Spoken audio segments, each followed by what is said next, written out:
नमस्कार दोस्तों, स्वागत है सभी लोगों का आपके अपने यूट्यूब चैनल सक्सेस मंत्रा बाय दीपक रैय पर। और कैसे हैं आप लोग? तो आशा करता हूं, उम्मीद करता हूं कि जहां पर भी होंगे आप लोग अच्छे होंगे, स्वस्थ होंगे।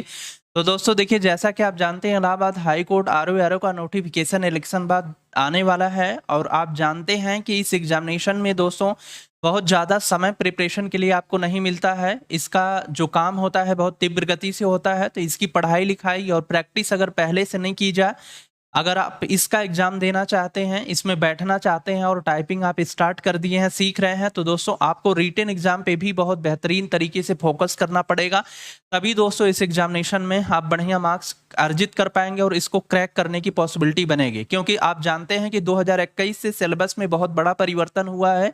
परिवर्तन कहें तो दोस्तों, पहले इसमें 50 क्वेश्चन इंग्लिश आती थी, जो कि एक स्कोरिंग, जो जिस लड़के की इंग्लिश अच्छी होती थी, जिसकी इंग्लिश पे कमांड होती थी, एक स्कोरिंग सब्जेक्ट बनता था। लेकिन वहां से हटा करके 2021 जब से ऑनलाइन पेपर हुआ है, इंग्लिश का रेशियो काफी कम कर दिया है, 10 या 12 क्वेश्चन दोस्तों कर दिया है। तो इस प्रकार से दोस्तों देखा जाए तो हमको एक बेहतर स्ट्रेटेजी बनाना पड़ेगा।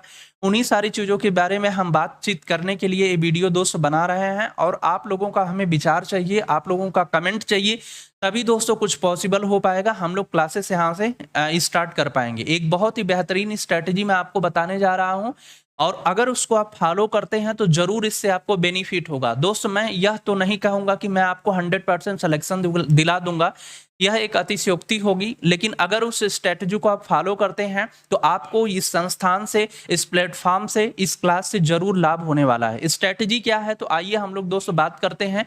लेकिन वीडियो को आप लोग पूरा देखिएगा, इसके बिल्कुल मत करिएगा, क्योंकि आपके बहुत ही बेहतरीन आपकी जो पढ़ाई लिखाई है, प्रैक्टिस है, उससे जुड़ी स्ट्रेटजी है।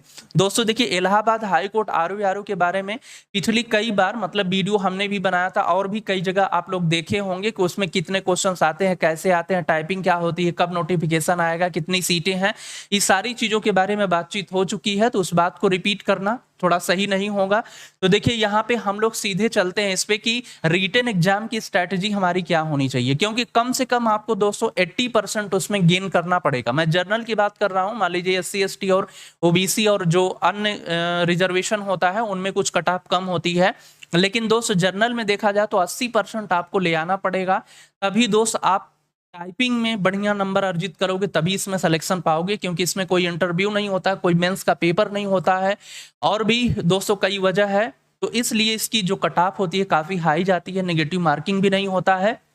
लेकिन be ready for practice of all subject. इसमें देखिए सब्जेक्ट कितने थे, प्रीवियस ईयर की अगर मैं बात करता हूं तो कितने सब्जेक्ट से कितने क्वेश्चन आए थे, किस प्रकार से हमको प्रैक्टिस करना है, उन्हीं सारी चीजों के बारे में हम लोग बात करेंगे। और दूसरी बात दोस्तों, आपको टाइम डिसाइड करना है कि टाइम कौन सी होनी चाहिए। मतलब आप सुबह 10 बजे प्रैक्टिस करना चाहते हैं, या दोपहर में प्रैक्टिस करना चाहते हैं, या शाम को प्रैक्टिस करना चाहते हैं, तो आप कमेंट सेशन में जरूर बताएंगे।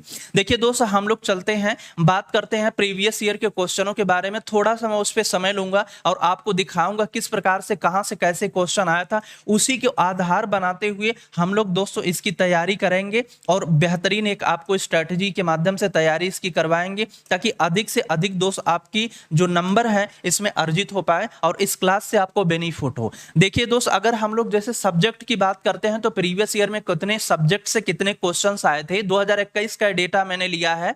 अब देखिए यहाँ पे जैसे कंप्यूटर में अगर देखा जाए तो 22 क्वेश्चन है, हिस्ट्री में 40 क्वेश्चन है, ज्योग्राफी से भी 18 क्वेश्चन है, पॉलिटी से 11 है, इकोनॉमी है, सेंसस मतलब जनगणना से है, एग्रीकल्चर से है, साइंस से है, हिंदी से है, इन्वायरमेंट के सेक्शन से है, करंट से है, यूपी जीके है, रीजनिंग है, इंग्लिश है।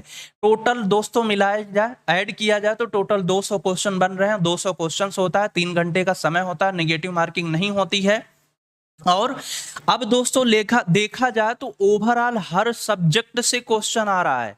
ऐसा कोई सब्जेक्ट नहीं है जहां से क्वेश्चंस आपको ना देखने को मिल रहा है, सिर्फ संस्कृत को छोड़ दीजिए, ठीक ना। बाकी हर सब्जेक्ट से पूरा जीएस आपका आ रहा है, एग्रीकल्चर आ रहा है, आपका रीजनिंग से क्वेश्चंस आ रहे हैं, कुछ मैथ के भी क्वेश्चंस उसमें देखने को मिलेगा रीजनिंग में ही, कंप्यूटर से क्वेश्चन आ रहा है, करंट से क्वेश्चन आ रहा है, इन्वायरमेंट के सेक्शन से क्वेश्चन आ रहा है, साइंस से आ रहा है। तो मतलब ओवरऑल जितने भी सब्जेक्ट हैं आपके 200 जीएस के, उसके बाद सीसेट वाला पोर्शन हो गया, हिंदी इंग्लिश आपका रीजनिंग हो गया, वहां से भी क्वेश्चन आते हैं।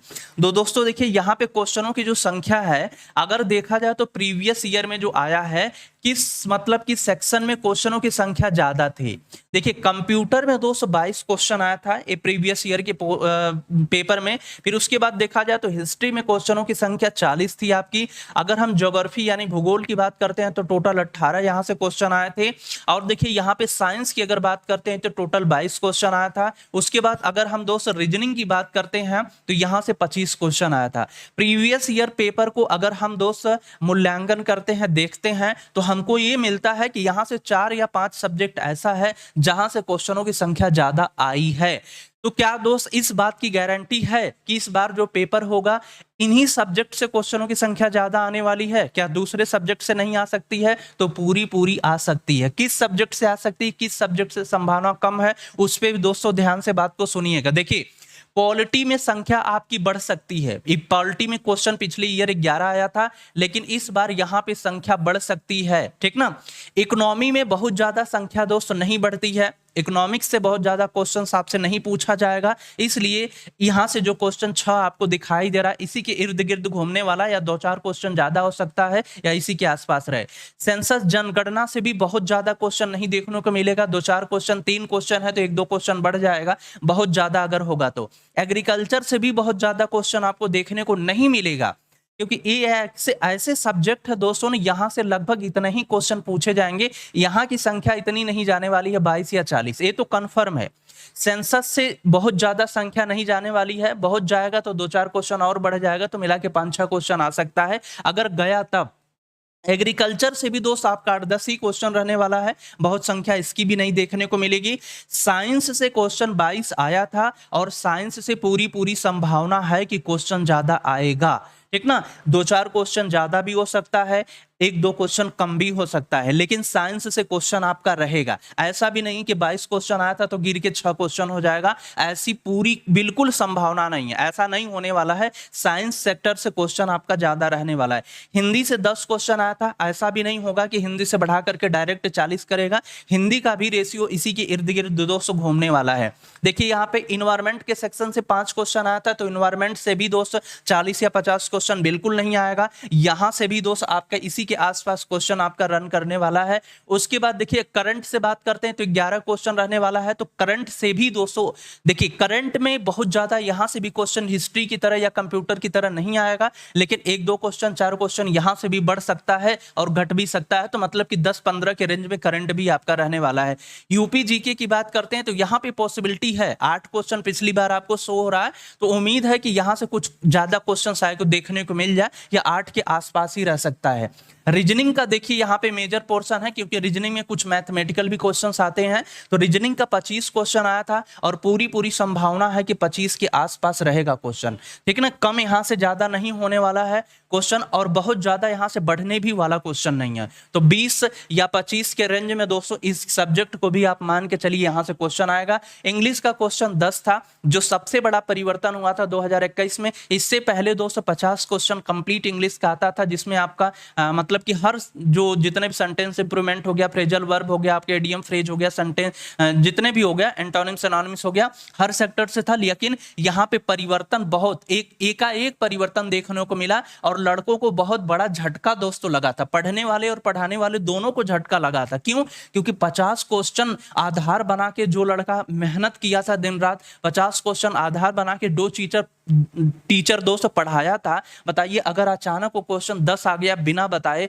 बिना जानकारी के, बिना सिलेबस दिए, तो आपको कैसा लगेगा? बिल्कुल लगेगा। तो हाई कोर्ट की यही स्ट्रेटजी, अगर हाई कोर्ट की एग्जामिनेशन को आप देना चाहते हैं, उतरना चाहते हैं, तो इसको एक्सेप्ट करना पड़ेगा। पहले से सिलेबस से बिल्कुल नहीं देता है कि किस सेक्टर से कितने क्वेश्चंस आने वाले हैं। तो दोस्तों ए रहा है आपका। तो मैं देखिए आपको बताना चाहता हूं ओवरऑल इसका सार दोस्तों ए है। मैं ये कहना चाहता हूं कि इस सेक्शन से क्वेश्चन देखिए पूरी संभावना है इस पे ज्यादा क्वेश्चन आने की, पूरी संभावना है भूगोल से ज्यादा क्वेश्चन रहने की, हिस्ट्री से, कंप्यूटर से जो 22 क्वेश्चन आया है यहां से भी 20 से ऊपर ही क्वेश्चन रहने की संभावना है। लेकिन इकोनॉमिक्स से बहुत ज्यादा क्वेश्चन आने की बिल्कुल संभावना नहीं है। इकोनॉमिक्स से 6 क्वेश्चन है, बहुत आएगा, 1-2 क्वेश्चन बढ़ जाएगा, लेकिन ऐसा नहीं होगा कि 25 क्वेश्चन या 30 क्वेश्चन मिलेगा। सेंसस से भी बहुत ज्यादा देखने को नहीं मिलेगा, एग्रीकल्चर से भी दोस्तों देखने को नहीं मिलेगा, हिंदी से भी दोस्तों बहुत ज्यादा देखने को नहीं मिलेगा। उसके बाद देखिए आपको दोस्तों इन्वायरमेंट सेक्शन हो गया, करंट हो गया, यूपी जीके हो गया। मतलब मैंने जहां जहां पे टिक किया है ये मेजर पोर्शन है, यहां से क्वेश्चनों की संख्या ज्यादा है और ज्यादा रहेगी, इस बात की पूरी पूरी संभावना है। अब दोस्तों यहां पे आता है कि इन सब्जेक्ट को तैयार कैसे किया जाए, क्योंकि सिलेबस काफी बड़ा है। सिलेबस काफी बड़ा है कि नहीं है, बताइए। हर सब्जेक्ट को आपको पढ़ना है, ऐसा कोई सब्जेक्ट नहीं है जो दोस्तों छूट रहा है जिसको आपको पढ़ना नहीं है। इसमें हर सब्जेक्ट को पढ़ना है, तभी आप 200 में 200, 155, 160 के प्लस जा सकते हैं, ठीक ना, क्योंकि इसमें मेरिट अच्छी खासी जाती है और अच्छी मेहनत आपको करनी पड़ेगी। तो देखिए दोस्तों, मैं आपको क्या बताने जा रहा हूं, मैं अपना विचार बताने जा रहा हूं। आपको अच्छा लगे तो कमेंट करिएगा, ठीक ना। आपको अगर इस स्ट्रेटजी के लिए तैयार हैं, आप मेहनत करने के लिए तैयार हैं। और दूसरी बात दोस्तों ये है कि देखिए, अगर हम मान लीजिए आप हाई कोर्ट आरओ के लिए कंपटीशन में आप लगे हैं, किसी भी कंपटीशन को आप देना चाहते हैं, हाई कोर्ट आरओ के लिए अगर आप पढ़ना चाहते हैं, इन सारे सब्जेक्ट को अगर आप जबरदस्त तरीके से प्रैक्टिस करते हैं, तैयार करते हैं, तो न सिर्फ हाई कोर्ट में एग्जामिनेशन में काम आएगा, बल्कि किसी भी एग्जामिनेशन के लिए ये आपकी तैयारी दोस्त बेहतरीन होगी।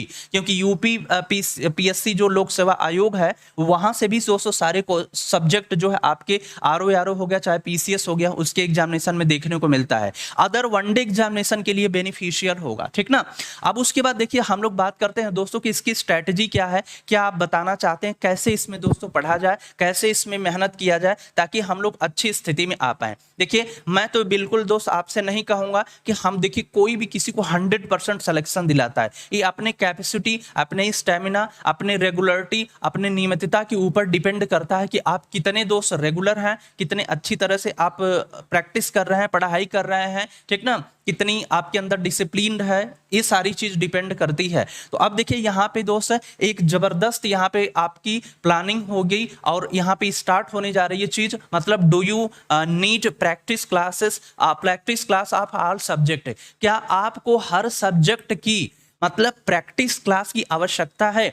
क्यों ना दोस्तों एक ऐसा क्लास ले आया जाए जिस क्लास में दोस्तों ये जितने आपको सब्जेक्ट दिख रहे हैं, देखिए ये मेहनत होगी, बहुत मेहनत होगी, बहुत आसान नहीं होगा, लेकिन ये जितने भी आपके सब्जेक्ट दिख रहे हैं, हर सब्जेक्ट से क्वेश्चन करके, हर सब्जेक्ट से क्वेश्चंस को कलेक्ट करके एक क्लास ऐसी हो जो दोस्तों प्रैक्टिस के रूप में आपके सामने जाए। और आप लोग भी 1 घंटा डिसाइड करिए कि हमको पेन और पेपर लेके बैठना है, सारे सब्जेक्ट पे हमको प्रैक्टिस करना है, टच करना है। उससे होगा क्या, उससे दोस्तों नए नए क्वेश्चन आपको मिलेंगे, उससे बार बार रिपीट होगा तो क्वेश्चनों की संख्या आपको याद भी होगी, ठीक ना। उससे कॉन्सेप्ट भी आपका क्लियर होगा और आपकी जो रेगुलरिटी है वो भी दोस्त बनी रहेगी। जैसे देखिए, ये प्रैक्टिस क्लास जो होगी दोस्तों, उसमें आपकी रीजनिंग भी सम्मिलित होगी, इंग्लिश के भी क्वेश्चन सम्मिलित होंगे। इंग्लिश में जितने भी क्वेश्चन आते हैं, जैसे स्पॉटिंग द एरर हो गया, सेंटेंस इंप्रूवमेंट हो गया, और फ्रेजल वर्ब हो गया, आपका इडियम फ्रेज हो गया, वन वर्ड सब्स्टिट्यूशन हो गया, सिंटोनिम्स हो गया, एनोनिम्स हो गया, कंप्रिहेंशन हो गया दोस्तों, क्लोज पैसेज हो गया, मतलब कि जितने भी आते हैं। और दूसरी बात यह है कि इलाहाबाद हाईकोर्ट आरओ में दोस्तों बहुत लेंदी क्वेश्चन नहीं आता है। मेरिट जाने का सारी वजहों में से एक वजह ये भी है कि इसका जो पेपर होता है थोड़ा सा नॉर्मल होता है क्वेश्चन। बहुत ज्यादा जो लेंदी क्वेश्चन पूछा जाता है पीसीएस वगैरह में या फिर आरओ समीक्षा अधिकारी लोक सेवा आयोग में, उस प्रकार का पेपर नहीं होता है, ठीक ना। इस वजह से भी मेरिट में बहुत ज्यादा उछाल होता है। और जो अन्य बातें हैं आपके दिमाग में चल रही हो तो है ही। अब देखिए यहाँ पे इंग्लिश से भी दोस्तों क्वेश्चन यहाँ पे बिल्कुल आपका कराया जाएगा, इंग्लिश से भी सम्मिलित किया जाए, रीजनिंग से, यूपी जीके भी दोस्तों सम्मिलित किया जाए, करंट भी सम्मिलित किया जाए, करंट नहीं, करंट छोड़ा जाए। देखिए प्रैक्टिस क्लास में करंट छोड़ा जाए, क्योंकि करंट एक ऐसी चीज है जो एग्जामिनेशन, मेरे समझ से कि अगर उसकी डेट आ जाती है, नजदीक आता है, तब बेहतर होगा उसकी प्रैक्टिस किया जाए। तो करंट को हम यहाँ से हटा रहे हैं, करंट दोस्त नहीं होगा उस प्रैक्टिस क्लास में। आपका केवल देखिए इन्वायरमेंट का सेक्शन होगा, यूपी जीके होगा, रीजनिंग होगा, इंग्लिश होगा, फिर उसके बाद देखिए आपका इधर हिंदी होगा, ठीक है, हिंदी भी हो सकता है। मान लीजिए हिंदी ना हो तो हिंदी को अलग से क्लास आपके चल जाएगी। साइंस हो गया, एग्रीकल्चर हो गया, ठीक ना, फिर उसमें सेंसस जनगणना हो गया, इकोनॉमी हो गया, पॉलिटी हो गया, ज्योग्राफी, हिस्ट्री, कंप्यूटर हो गया। मतलब कहने का कि ओवरऑल जितने सब्जेक्ट हैं, हर सब्जेक्ट के क्वेश्चन को सम्मिलित किया जाए और एक क्लास में आपके सामने उसको रिप्रेजेंट किया जाए और उस पर डिस्कस किया जाए, आपसे प्रैक्टिस करवाया जाए, ठीक ना। तो इस तरह से दोस्तों अगर एक क्लास 1 घंटा आप लेते हैं तो आपकी ओवरऑल प्रैक्टिस हो जाएगी। और इंडिविजुअल रूप से जो हिंदी पे प्रैक्टिस होगी, हिस्ट्री पे प्रैक्टिस होगी, साइंस पे प्रैक्टिस होगी, रीजनिंग की प्रैक्टिस हो रही, वो तो अलग बात है। एक ऐसा हाई कोर्ट के लिए आपके सामने क्लास आनी चाहिए जिसमें दोस्तों हर सब्जेक्ट पे आप प्रैक्टिस कर पाएं, आपके अंदर कॉन्फिडेंस आए और आपका दोस्तों जो प्रिपरेशन है वो कंटिन्यू रहे बेहतरीन तरीके से, ठीक ना। तो दोस्तों ये हाई कोर्ट आरओ के विषय में एक बहुत ही इंपॉर्टेंट बातचीत आपसे करनी थी जो मुझे जरूरी लगा, इसलिए मैं ये वीडियो बना रहा हूं। और आप लोगों का सपोर्ट चाहिए। आप लोग अगर कमेंट करेंगे, देखिए आप लोग कमेंट करेंगे कि we ready for this class, मतलब कि हम लोग इस क्लास के लिए बिल्कुल तैयार हैं, हम लोग प्रैक्टिस करना चाहते हैं हर सब्जेक्ट की, ठीक ना। तो तभी दोस्त इस क्लास को कंटिन्यू किया जाएगा। और तीसरी बात ये आप लोगों से एक निवेदन है, देखिए सभी लोगों से दोस्तों एक बात और मैं कहना चाहता हूं कि यहां पर टाइमिंग भी थोड़ा सा आप लोग बताइएगा कि आप लोग कौन सी टाइमिंग चाहते हैं। या तो मॉर्निंग में चाहते हैं, अगर क्या आपको पसंद है कि मॉर्निंग में क्लास चले, मॉर्निंग का मतलब हो गया कि 10 बजे के आसपास क्लास चले, ठीक ना। मतलब अगर मॉर्निंग में चलेगी क्लास तो 10 AM के ही आसपास चलने वाली है। या तो फिर आफ्टरनून का आप अगर कहेंगे तो आफ्टरनून में भी क्लास आपकी दोस्तों चल सकती है, तो आफ्टरनून का टाइम बताइए। या फिर आप लोग इवनिंग का बताइए, इवनिंग में भी डिसाइड कर सकते हैं, ठीक ना। तो आप लोग थोड़ा सा कमेंट करिएगा कि किस टाइम पे क्लास की जो क्लास है वो सूटेबल रहेगा, किस टाइम पे आप लोग चाहते हैं। अदरवाइज आप लोग प्रैक्टिस करने के लिए रेडी हैं तो दोस्तों इस क्लास को स्टार्ट किया जाए और हर सब्जेक्ट से क्वेश्चन को कलेक्ट करके आपको एक आपके सामने रिप्रेजेंट किया जाए, प्रैक्टिस आपको कराया जाए, जिससे आपकी पढ़ाई लिखाई डेली होती रहे और डिस्कस डेली होता रहे, डेली बातचीत होती रहे, तो आपका भी मन लगा रहेगा, आप भी स्वस्थ रहेंगे। आप भी जो मतलब होती है निराशा होती है या फ्रस्ट्रेशन होता है, जो मतलब कि कभी कभी उलझन होती है, वो सब चीजें नहीं होगी। मतलब एक ऐसा मतलब क्लास हम यहाँ पे स्टार्ट करना चाहते हैं जिससे आपको दोस्तों लाभ हो पाए, ठीक है। तो चलिए बस इस वीडियो में इतना ही बात करना था, लेकिन अपना कमेंट जरूर दीजिएगा, तभी दोस्तों हम लोग यहाँ से कुछ कर पाएंगे, क्योंकि आप लोगों के बिना सपोर्ट के बिना दोस्तों इसके कुछ पॉसिबल नहीं होता है। तो इसलिए आप लोग कमेंट करिएगा। तो क्लास हम लोग बहुत जल्द ही स्टार्ट करेंगे जिसमें आपको हर सब्जेक्ट की प्रैक्टिस कराई जाएगी, ठीक है। तो बस फिलहाल इस वीडियो में इतना ही, और जो भी आगे इंफॉर्मेशन होगी, जरूरी बात होगी, अगले क्लास में हम शेयर करेंगे। अगले वीडियो में अपना ख्याल रखिएगा। धन्यवाद।